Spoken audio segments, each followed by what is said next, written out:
Gift Biz Unwrapped, episode 272.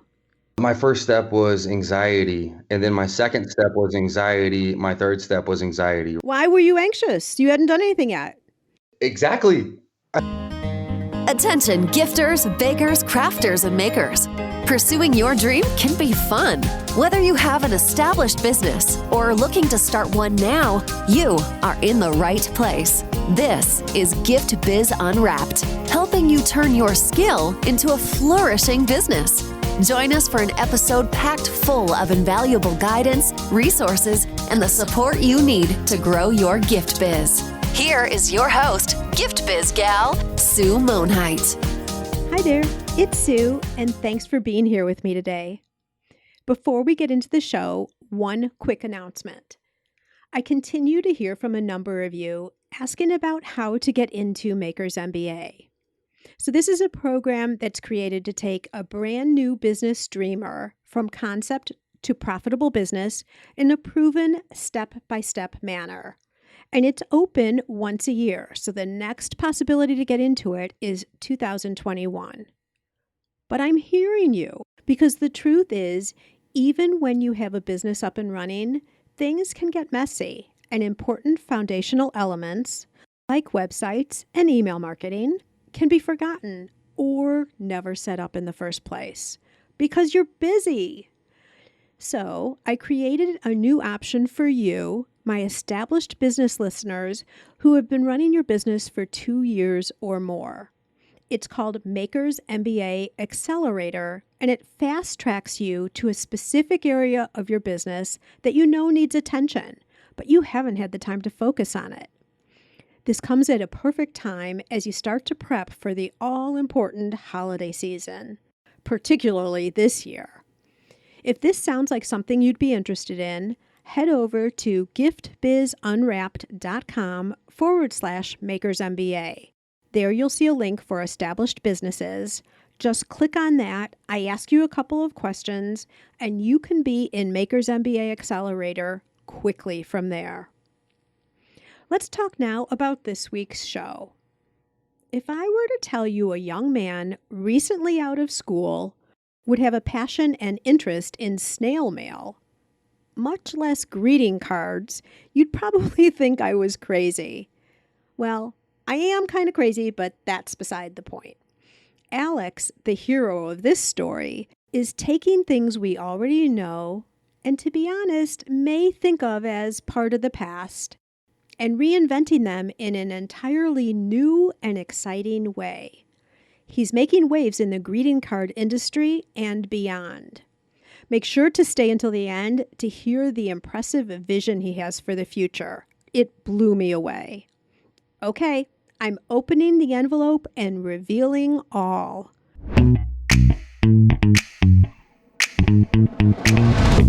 Today, I can't wait to introduce you to Alex Kurkowski. Alex is the founder of a greeting card startup called Tellinga, which actually began when he was pursuing his MBA at Rice University. After graduating and entering the workforce, Alex noticed that his free time was slipping away, along with his relationships with friends and family.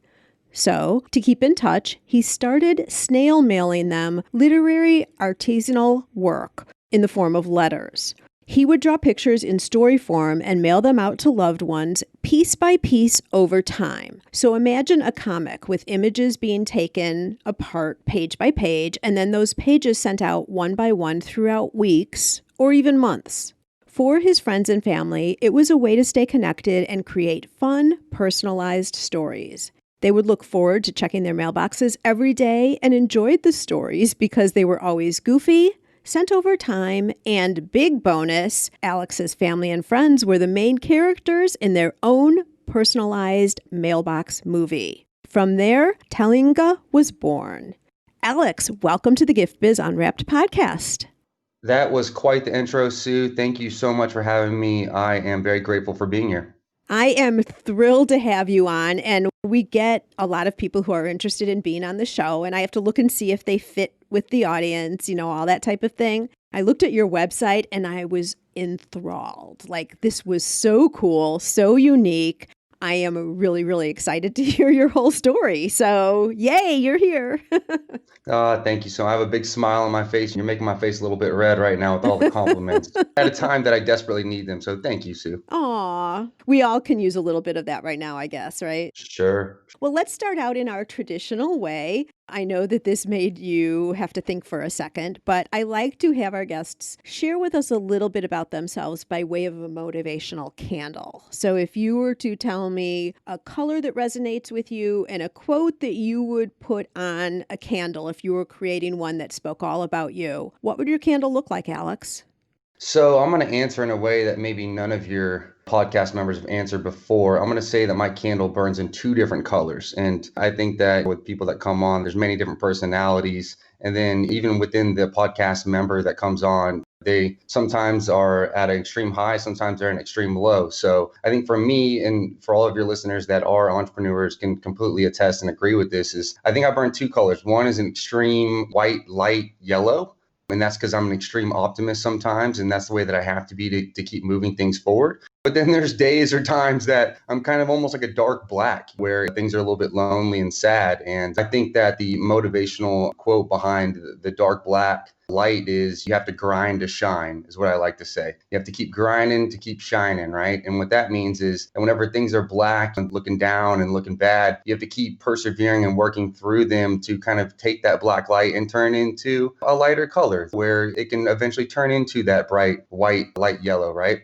And then with the bright yellow, I would say that the motivational sides of that, it's kind of fun to do the impossible, right? And Walt Disney said that might be kind of a cliche quote, but to me, it means that I always like to put a lot on my plate. And for the stuff that I think is dang near impossible to complete, as long as I keep pushing and moving forward, I'm usually able to complete those things in one way or another. So to be an extreme optimist with that bright yellow light paired with the Walt Disney quote. So I think that I kind of shine in two different colors for that question. I think we can all relate to that. Anyone who's an entrepreneur starting something new like that definitely has those two sides, hopefully more the yellow than the black, right? Sure. But you would also note, I don't know if you've seen my podcast logo, it's totally bright yellow and black. So when you were saying that, I'm like, oh, that's cool. I nailed the answer there. You nail it as long as it's resonating with you. And like it made 100% total sense to me. And I'm a super positive person just by nature also. So yellow dominates, but it would be so nice if we could just stay away from those black times. I know. Not reality. You have to go through the sour to get to the sweet. And I think that's what entrepreneurship's all about. It's not for the faint-hearted. It's for those that are tough, and it's easier said than done. And whenever you're actually going through it and you're going through those dark times, you got to grind your way out of it as best you possibly can. And I think that there's some listeners out there right now that are shaking their heads and smiling and completely agreeing with what I have to say right now. Totally. What I'll also say, and I'd be curious about your thoughts on this as well, is it's during those dark times when most people quit, when it's a Right. struggle, when they reach a challenge. I think for a lot of us, it's the tech part of some of the things we're trying to do. Oh, yeah. It starts to get almost too overwhelming. And this is when you really want to plow through, because if you think about it, most people fall off then. So if you can get through that, I'm almost thinking of like a race, like hurdles or something. If people fall off certain hurdles, there are less people coming to the finish line, which means less competition for you when you actually reach the line, get your business started, get that new product out, whatever it is for you. So it's worth getting through these dark times is the point. Yeah, and I think that, like I said earlier, it's a necessary evil because I feel like that you need to go through that sour to really appreciate the sweet. And there's no sweet without the sour, right? And if things just come easily to you, then is that meaningful? Is that impactful to you? And I think that overcoming those hurdles is part of the process, and the process is so super important, not in terms of personal growth and overall learning experience, but I feel like that you need to have those moments. So then at the end of it, whatever success, however you define success, whatever that looks like to you, that whenever you do achieve that, you can look back at where you first started and then reflect on where you are and see how far you've come. And I think that moment right there, and it happens, and I've hit certain milestones since I launched Tellinga, and we'll talk more about that here in a little bit, but I've hit certain milestones now where I look back and thought to myself months before, years before, oh my gosh, like, I never thought I could achieve that myself. And I just kept my nose at the grindstone. I was able to do that. So I feel like that part of hardship, and I don't want to go so far as to saying going through depression, but like going through a hardships is part of the process, and it's part of that sour to ultimately appreciate the sweet. I agree. And it's so often, we're always going for that next step. And so sometimes we forget to go back and celebrate and really recognize how far we've come. Sure. Because we're just always striving to go forward, forward, forward, forward. But instead of going forward right now, I want to go back and talk to me about what happened after you graduated. I didn't include in the intro some of the other jobs you had, so I'd like you to quickly go through there, and then we're going to talk all about your business development. Sure. So after I graduated from my MBA at Rice University, I was thrilled really upon graduating because while I was obtaining my MBA, I also had a full-time job in my career that I currently have. But I was thrilled because I didn't have the workload of 20 to 30 extra hours a week of MBA academics on top of my normal career workload, and that I kind of had that monkey off my back. So now I felt like a superhero pretty much because now I didn't have to worry about that extreme workload. So I continued on my career that I currently have and continued to work on my startup on the side, what little hours I had left over in the day. Okay. So, but you also worked for other people for a while too, right? Or you worked other businesses? Right. Yes. And I currently work for quote unquote other people right now. I'm in the corporate world. And so I still have a full-time job slash career. And I launched and am growing Tellinga as kind of like a side hustle slash startup company on the side with what little hours I have left over. So I am doing both currently. My workload is intense, but there's light at the end of the tunnel.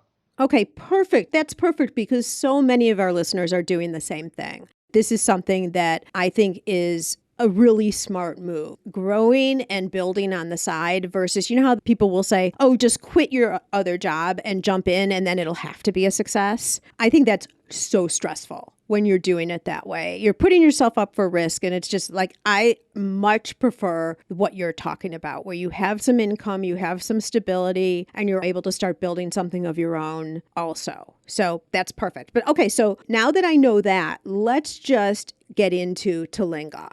Okay, so start with how you decided to turn this into an actual business. Like, when did that come about?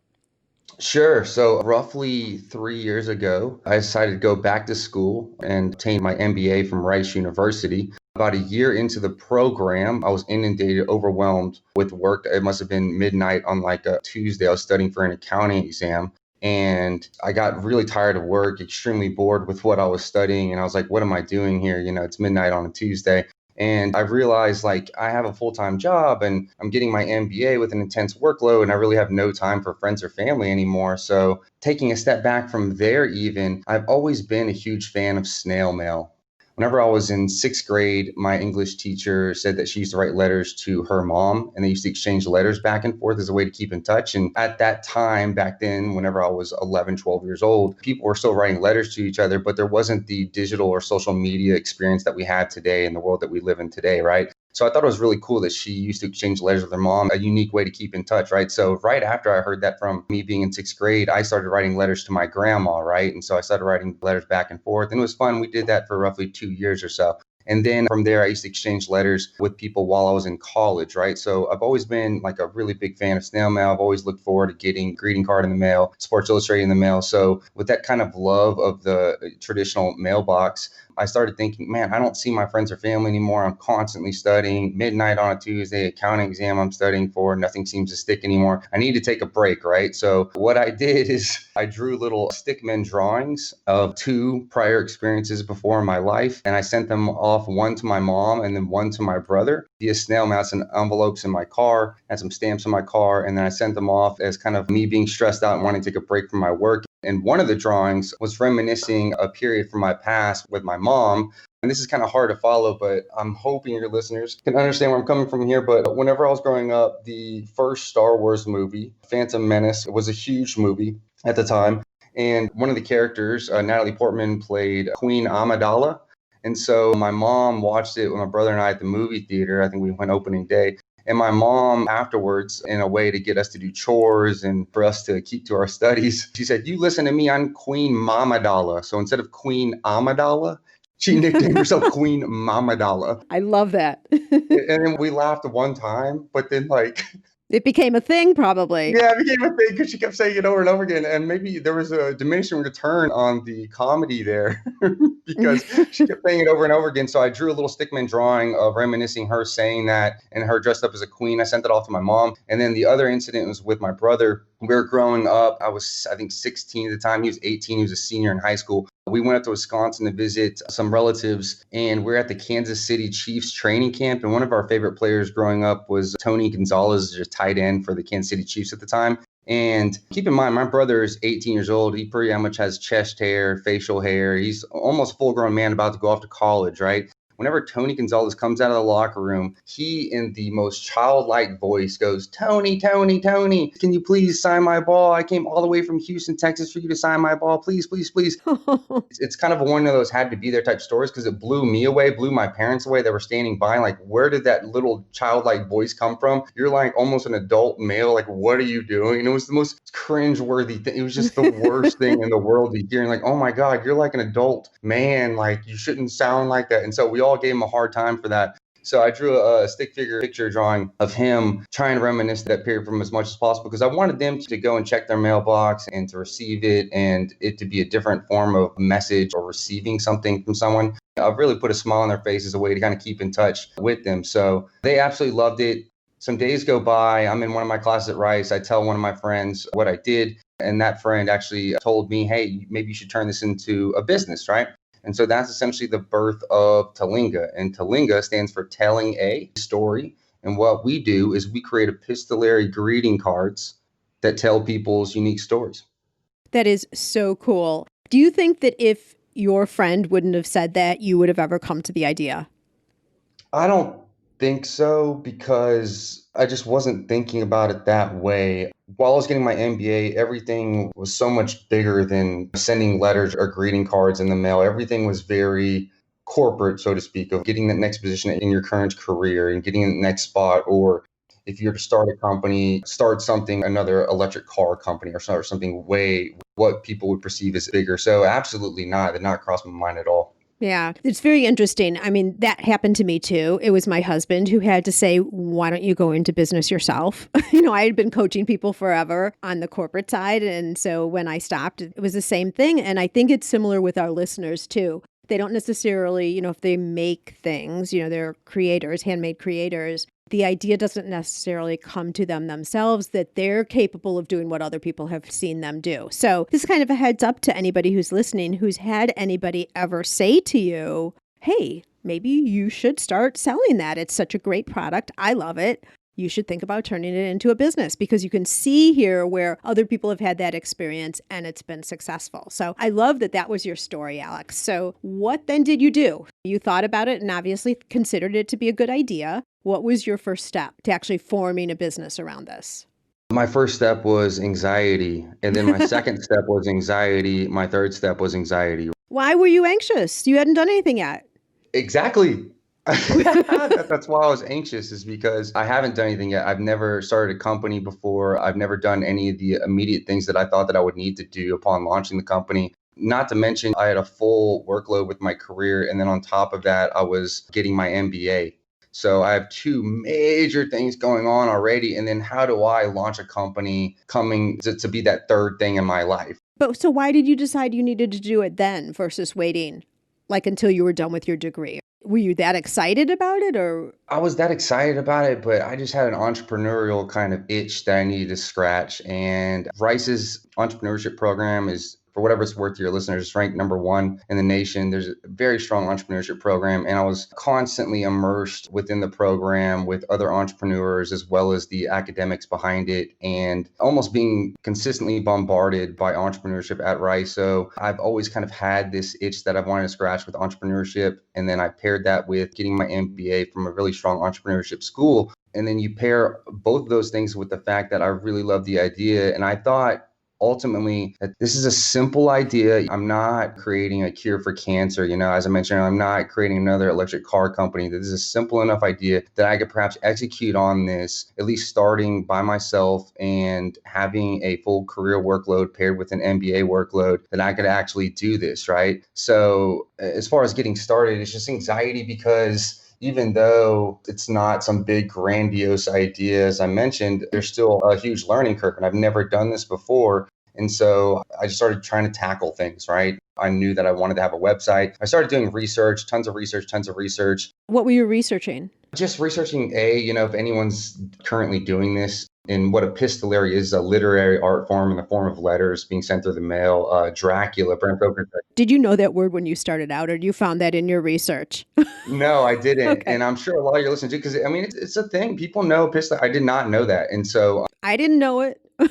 yeah, exactly. So epistolary is a thing. And then I started researching epistolary, if there's any companies currently doing it. I started researching other greeting card companies. I started researching like where this could be a fit, right? And I had a certain vision for it whenever I first started, and it's definitely changed since whenever I first started, but just started doing a bunch of research on kind of the landscape of different industries and if anyone's doing it and where it would fit. And then on top of that, I started researching how am I going to be able to build a website, and how am I going to generate traffic? Where am I going to find the artists? What style are they going to draw on? How are operations going to look? Accounting, finance, all the business functions that an entrepreneurship has to take on. I started just kind of thinking and researching all those things. And then I just started building a list and tackling one thing at a time. And if I knew back then what I knew now, it's just, I say that and I shrug my shoulders at the same time and close my eyes and think, it's been, even though this is an epistolary greeting card company and what was seemingly simple to launch and grow at the time, roughly 2 years ago, it's been so much more work than I anticipated since then. But so I started doing all of this research.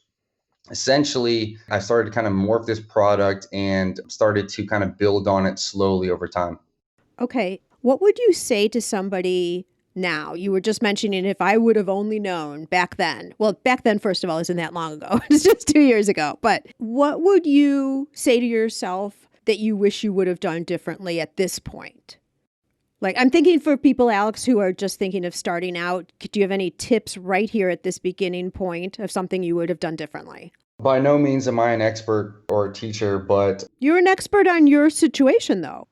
thank you. Thank you, Sue. You brought up a point earlier, the tech side, right? Early in the podcast. The way that I look at it now is I would find a co-founder, right? I did not have a co-founder in launch. I think it's so super important to have another person launching a company with you, because you have all of these ideas and opinions and thoughts about where you want to take the company and how you want to do it, how you want to execute. But I think it's so important to have someone that has maybe contrasting skills as yours, or just anyone else really, to help field your opinions and ideas and thoughts and then build on those and then develop new ones, right? So that's one huge mistake that I made, is not having a co-founder. And the way that I look at it is, I learned in grad school, you're supposed to have this hipster, right? And you're supposed to have a hacker, and you're supposed to have a hustler. So kind of start with 3 people. What I mean by that is the hipster is kind of the visionary and the thought leader and where they want to take the brand and what the brand is and where they want to take it. The hacker is essentially the coder, the programming, the tech person, which I so desperately need now and definitely needed back then. And then the hustler, right? The salesman. And that's more of who I am. It's kind of the hustler / hipster. And I kind of lack those hacking skills, but the hustler, the salesman, to go out, acquire leads, acquire sales, build SEO factors. So I think starting not just with maybe one co-founder, but starting with 3 people, the hustler, the hipster, and the hacker, I think is super important. Interesting. Yeah, if you can. I mean, a lot of people do just start as one and have to play all the roles and eventually gravitate into what is the most comfortable for them. That's been me. And I think that, like, I know that I've definitely stunted my acceleration and growth for doing that. But I think about this daily, Sue. And I think about why I launched the company by myself is because I was kind of foolish. If I went back in time, would I do that again? I'd be 50-50. Why? I just gave your listeners advice that I would do that. But there's also a part of me, maybe half of me, that wouldn't do that. Why? Because I feel like it's so important that you have a lot of listeners. You've had a lot of people on your podcast that you said that would not, or that have had to do it by themselves. And I think that's super important because you're learning all the facets of what it takes to get the job done, right? You're learning all your business functions. You're learning your business. You're not delegating it out. So since you understand your business, then you can hire later on. So for example, I didn't know anything about SEO whenever I first started. I didn't know anything about building a website. I didn't know anything about a lot of stuff that I have now learned, right? And so I feel like it's so important for people to go out and go through that hardship of learning early on. So then whenever the company does scale to a point where they have to start hiring on employees, that they can do so in a very intelligent way because they know what the business needs and they know, here's what I need from SEO. Here's what I need from a website. Here's what I need from an application. Here's what I need from whatever, because you've gone through it yourself.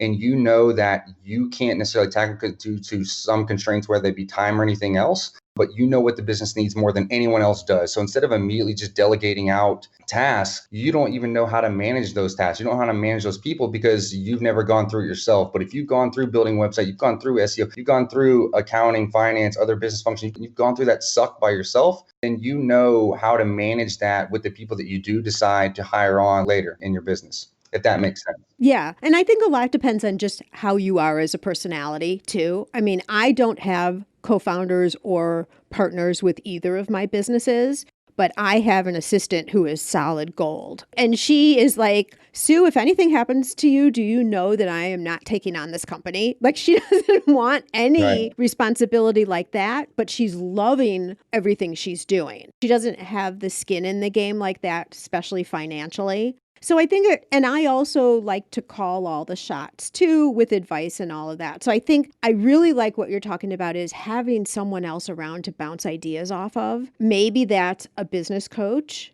Maybe it's entering a program. Like we have a special program called Makers MBA for makers to help them start their business. Maybe it's someone from your chamber or a local who's also starting a business so you guys can like bounce ideas off each other. But I think having somebody else there, because let's face it, when we're looking at our own ideas all the time, everything looks great, right? Or we get stuck and we're overwhelmed.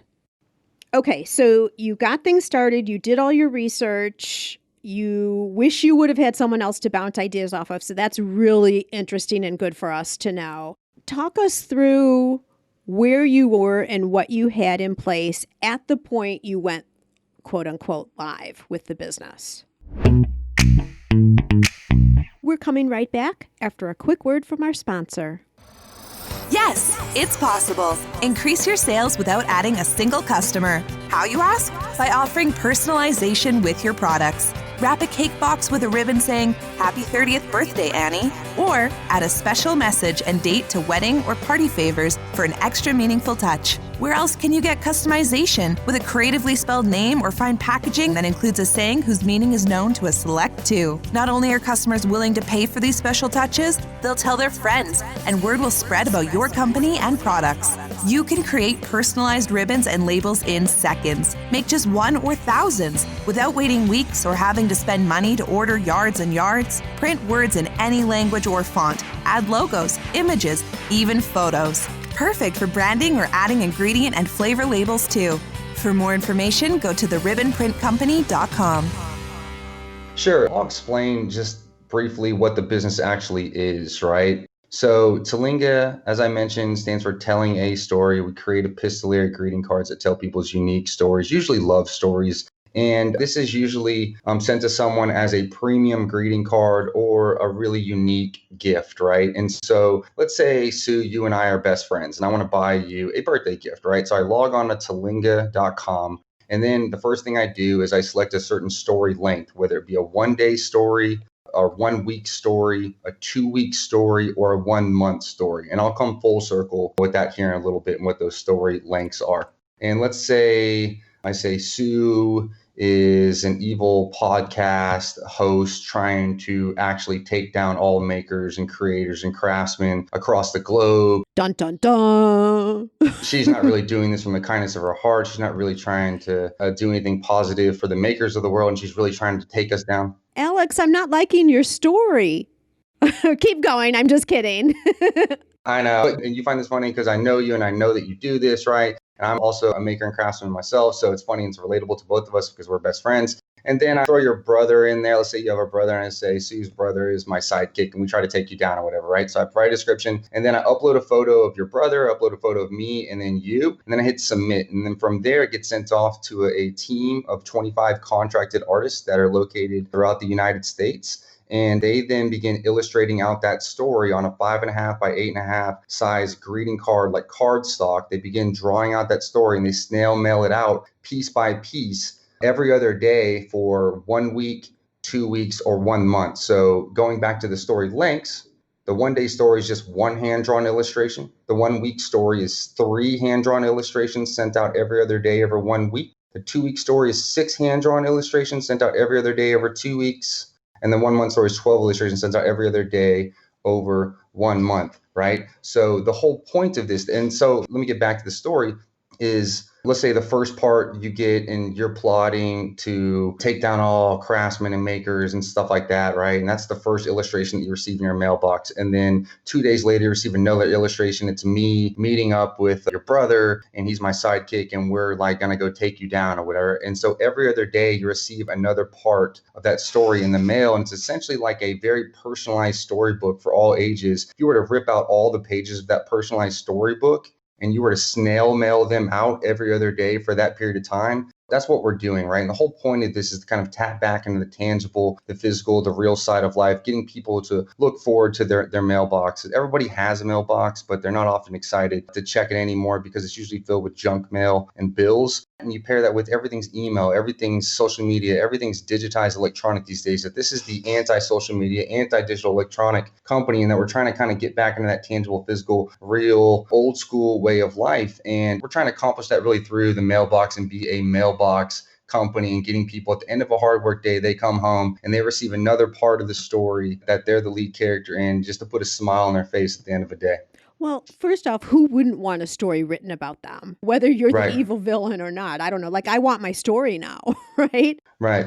But then you can keep that. Like, that's something, it is a gift unto itself. It's a card, right? And so many of us have challenges of like, what do you do with your cards after you get them anyway, right? But now these are pictures. So you could be framing them, you could put them all together for the story, or you could just keep them together as, like you're saying, like its own little storybook where you're the main character. I think it's brilliant.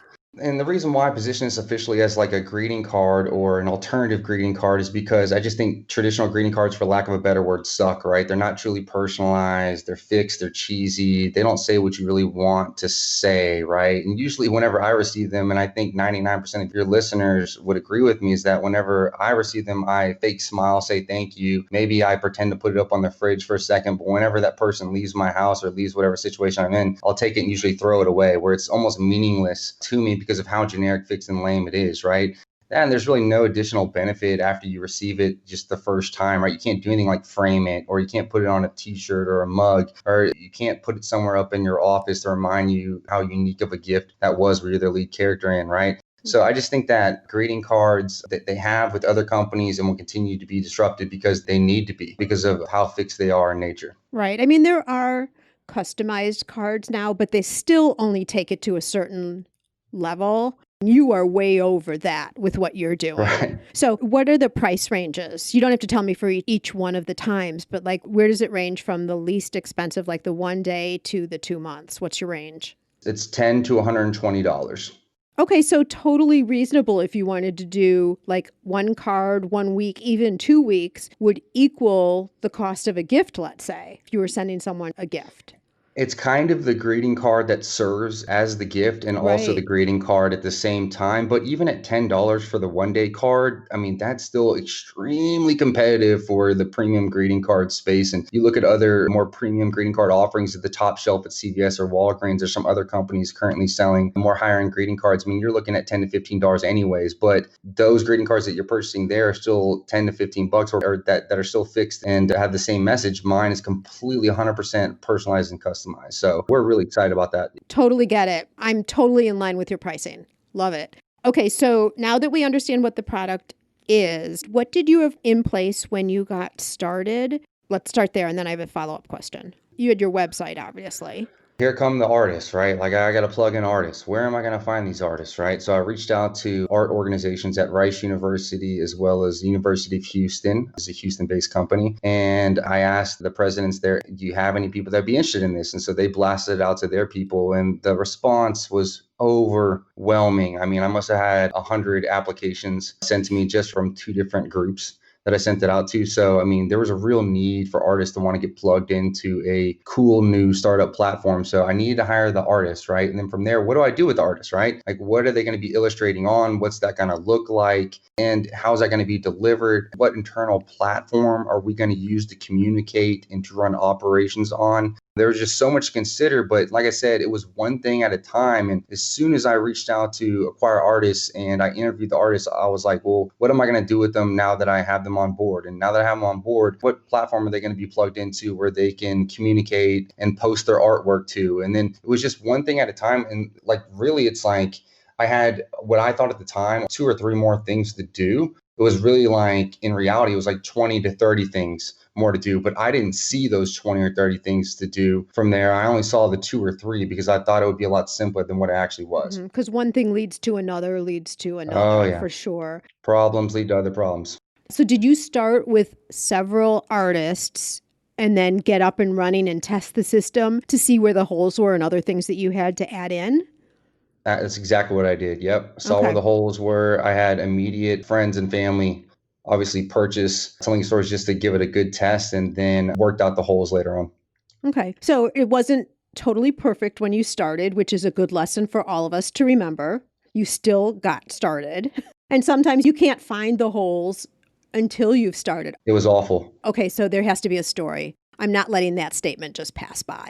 So what was awful? It was awful because the website functionality, like, it was bad looking. And like, I didn't know how to build a website. I'm so much better at it now, and I still have a lot to learn. But the user experience for the website was awful. The artists, the way that they received orders, like, so whenever a customer submitted an order, I took that information and sent it off to an artist via text message, and then just said, hey, can you please complete this order via text message?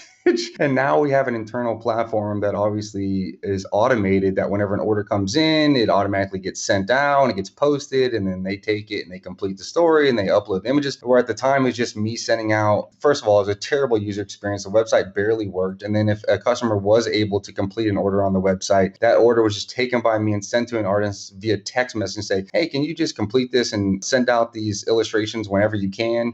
And it was all done on computer paper at the time, 8.5 by 11 size piece of computer paper. Now we have nice, good, premium recycled cardstock that we illustrate from with branding and a logo all over it, but it was on computer paper. And it was really just a lot of guesswork. And it was me wondering if the artist was completing the story on time, what the artwork actually looked like, because I had no clue what it looked like whenever they were completing it and sent it off to customers. The time that they were sending it out, that was very important for it to stay consistent with the every other day schedule. So it was all over the place. And I don't want to get into the nitty gritties of it, but ultimately it was the website and it was the process behind the order in the internal platforms that we used or didn't use at the time. So it was clunky and a high level of just manual activity that had to happen. But I hope you don't beat yourself up a lot about that, because you had to go through that process to get to where you are now. I'm proud of my team and I'm proud of myself for having overcome that. And when you talked earlier about just wanting to give up, especially from the tech side, man, I've wanted to give up so much, but I believe in this product. I believe in the vision so much that it's keeping me pushed forward. So what did you say to yourself on those days on the black days when you wanted to give up, right? And you were just going to be over. How did you keep going? Lots of coffee. I'm into that. That's good.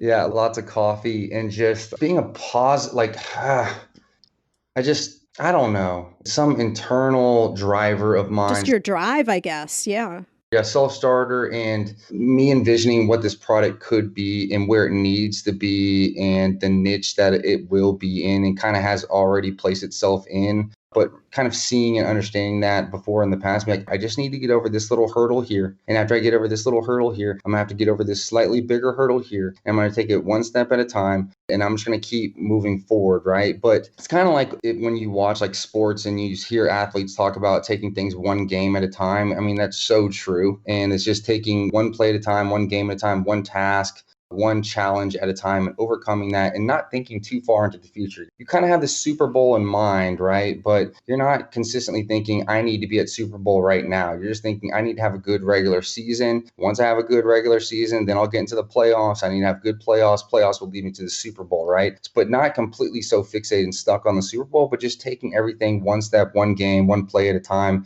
And that's the approach that I took, and just kind of little bite sizes at times. Yeah. So you have the overall vision, but then you work on the little tasks, each little task at hand. And each of those is a mini success too. When you've gotten that one done, then you go to the bigger one, like you said, and the bigger one. Being on a podcast is exciting, right? We've been on podcasts before. I remember the first time we were on a podcast, I was rattled. I was so nervous. And now I feel a lot more confident talking to you, and I feel comfortable, and it's fun for me. Whenever I first did a podcast, I was very uncomfortable. I wasn't having fun. I was nervous. And now talking to you, Sue, this is great. And so it shows the growth of me, shows the growth of the company. And there's more growth in the future for sure. So one question I know our listeners will be really interested in hearing about is, how did you attract your first customers? So you're not physically anywhere, right? You're only on the website, I'm thinking. Correct me if I'm wrong.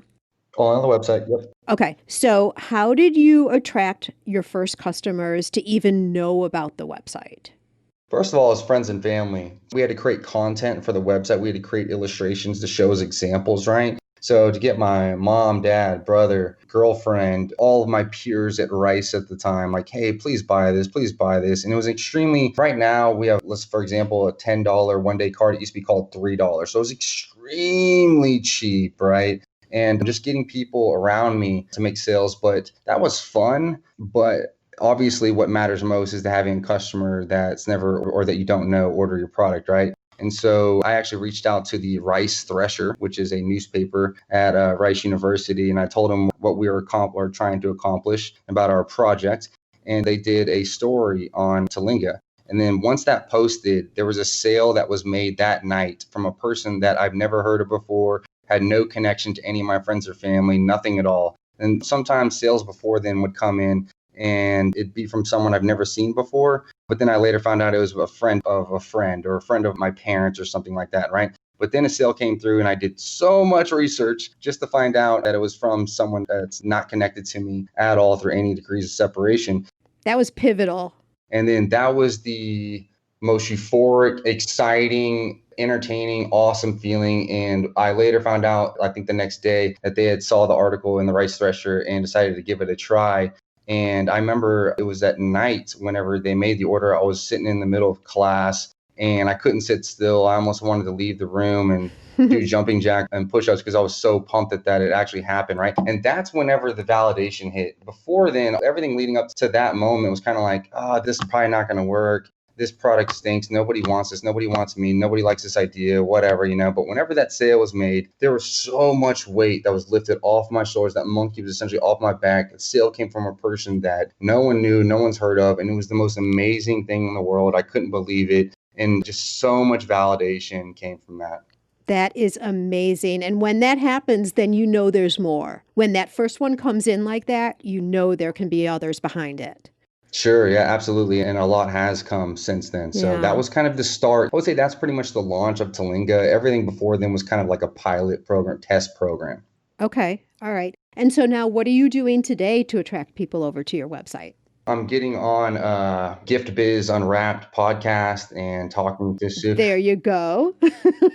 Now, right now, currently, I'm working a lot on SEO, search engine optimization. I'm currently working with a person. We're doing a lot of key things to help boost the organic rankings of Tellinga. So whenever people search for key things on Google, they'll find us at the top of the search rankings, right? I also have some Google ads that are currently running out there that are generating traffic for the website. There's a lot of word of mouth going on right now. And then I have an affiliate program where affiliates are awarded 20% of whatever sales that come through their affiliate code. There's a couple minimal things out there. And currently I'm actually talking with 3 or 4 different companies about potential partnerships, strategic partnerships that will put Tellinga in a place to help their brand, but then also their brand help Tellinga. And that's kind of the next big phase of sales, is that I've done the SEO thing. I've done pay-per-click and Google ads. I'm on social media, all the social media platforms, and I'm maximizing those as much as I possibly can.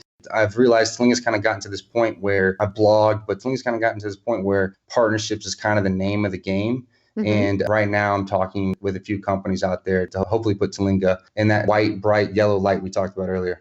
Got it. So something that comes to mind, and I did not look for this specifically on your website yet, but I'm just curious, is someone who is in receipt of one of the cards or the whole series, let's say they did a whole month worth, is there a way for them to take those images and to transfer them over to other things like you had alluded to earlier? Is there a way to do that today? Absolutely. Yeah. I have a spot on the website where like you receive the physical, obviously print via that card stock I brought up earlier, but then you also receive the digital print simultaneously. So you receive both the digital and physical. And what you can do with the digital is you can go Oh. back to the Tellinga website and you could put your favorite illustration or all of your illustrations if you want to, and you can put it on a mug or on a t-shirt or on apron, whatever you want to. You can go back to the Tellinga website and put your favorite Tellinga illustration on whatever you want to personalize another gift item and to serve as a keepsake forever. Oh my gosh, I love that. Do you include like a gift card or the option to have a gift certificate for the recipient to be able to do that, to take their favorite? Sure. Yeah, we actually do offer gift cards. Some people don't want to tell a story. They don't want to provide a description, upload photos, but they want to provide that for someone else. So they give them the gift of a Tellinga gift card. And we have sales coming through from people that have purchased gift cards for other people that have wanted to tell their own story for themselves or to offer that as a good gift item for someone else. So we do offer the ability for customers, yes, to come back and put their digital print on whatever item they want to put it on the Tellinga website, as well as gift cards that they can take and gift to people in unique ways. Love your model. I love it because it's an extension of the card. So it's another way to generate revenue and just to pass on the creativity that was already done in the beginning with the first cards. Absolutely. Yep. That's fabulous. Okay, so would you say the business has been up and running for 2 years or 3 years? It's 2 years. 2 years. Okay. It's almost 2 years. Yep. Okay, so look at how far you've come already in 2 years. It's crazy. Like really. It has. And I have to remind myself of that constantly. I have to constantly look back and be like, man, what were you just 2 years ago? Where are you at now? Keep pushing now. Let's keep pushing.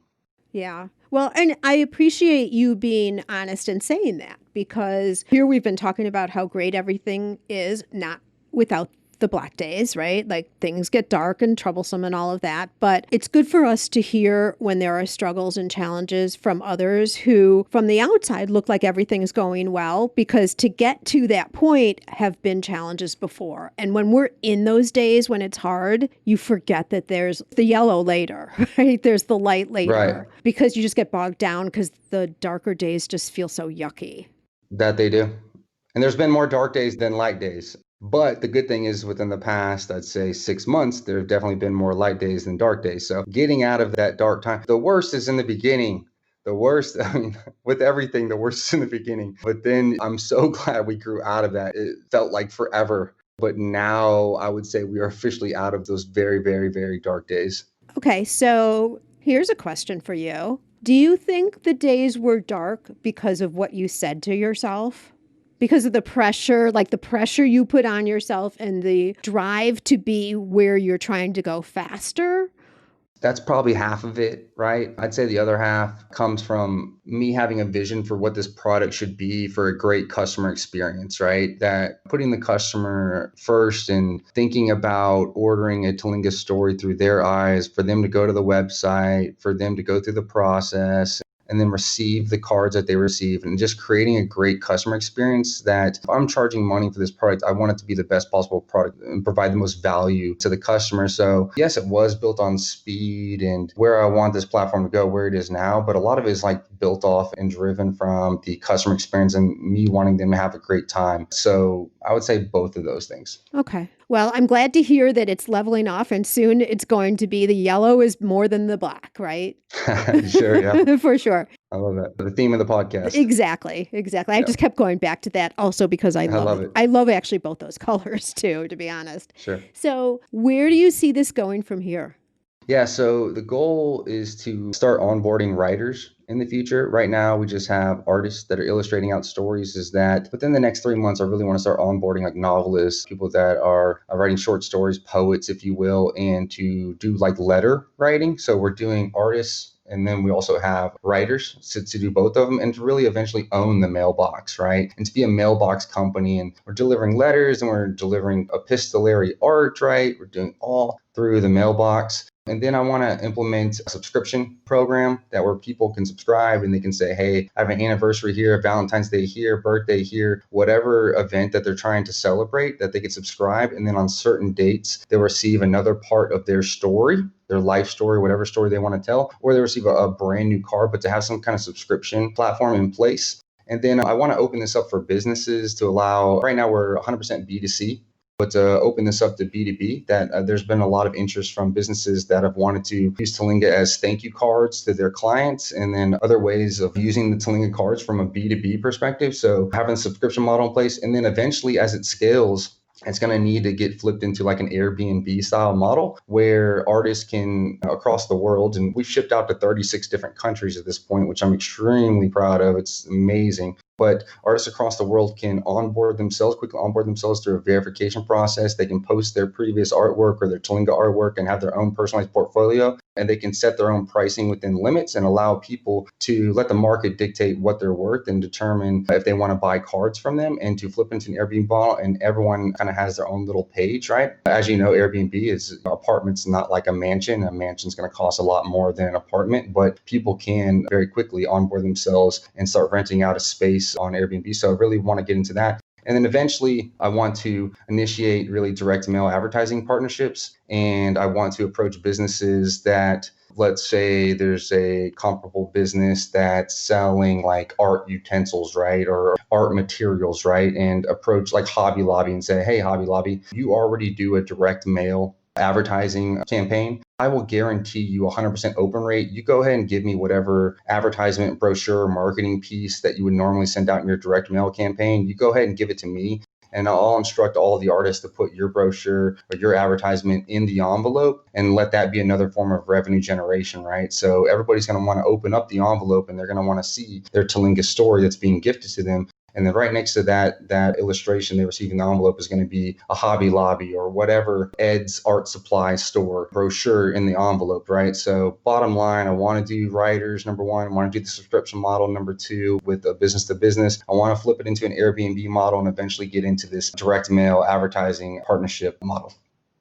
Okay, I'm speechless. That is amazing, Alex. Easier said than done. At first, I was going to say, yeah, you don't have any ideas, but that would not have given credit to everything that you just said. As I'm listening to your vision for the future, the passion that comes through in your voice gives me chills. It's just amazing. I absolutely love every single thing you said, and I am really excited for you, Alex.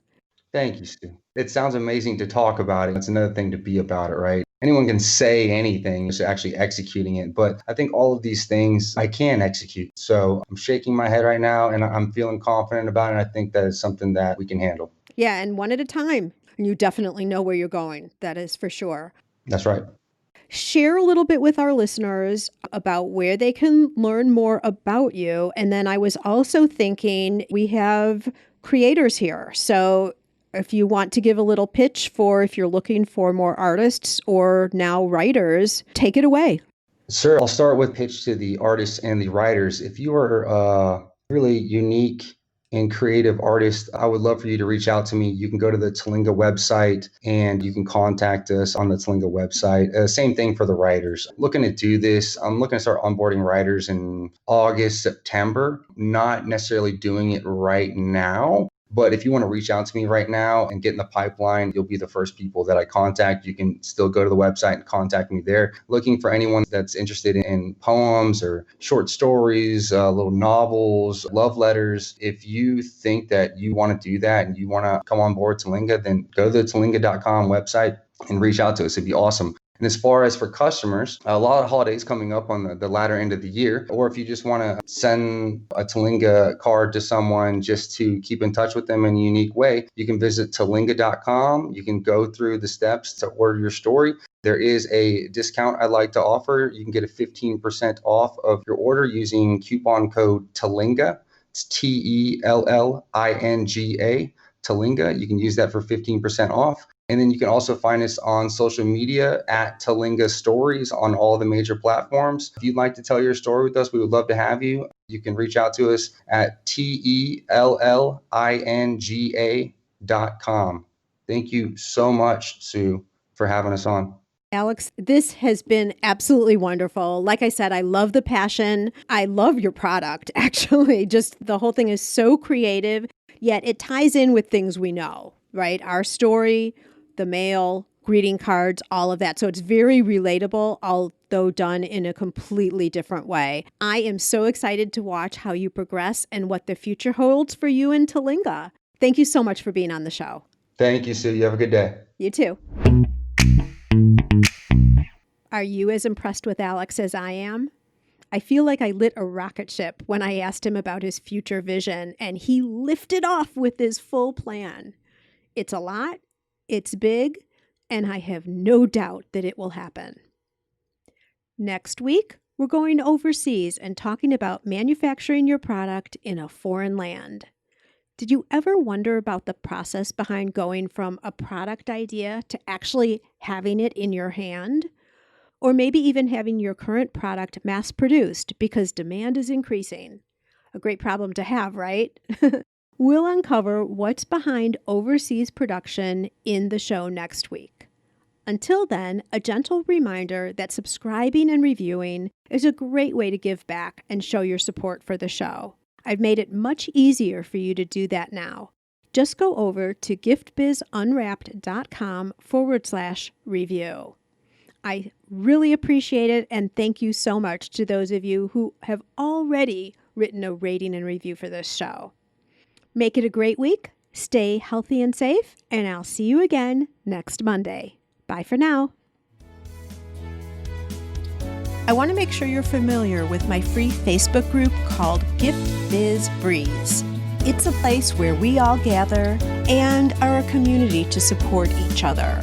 Got a really fun post in there that's my favorite of the week, I have to say, where I invite all of you to share what you're doing, to show pictures of your product, to show what you're working on for the week, to get reaction from other people, and just for fun because we all get to see the wonderful products that everybody in the community is making. My favorite post every single week, without doubt. Wait, what? Aren't you part of the group already? If not, make sure to jump over to Facebook and search for the group Gift Biz Breeze. Don't delay. Come join us in Gift Biz Breeze today.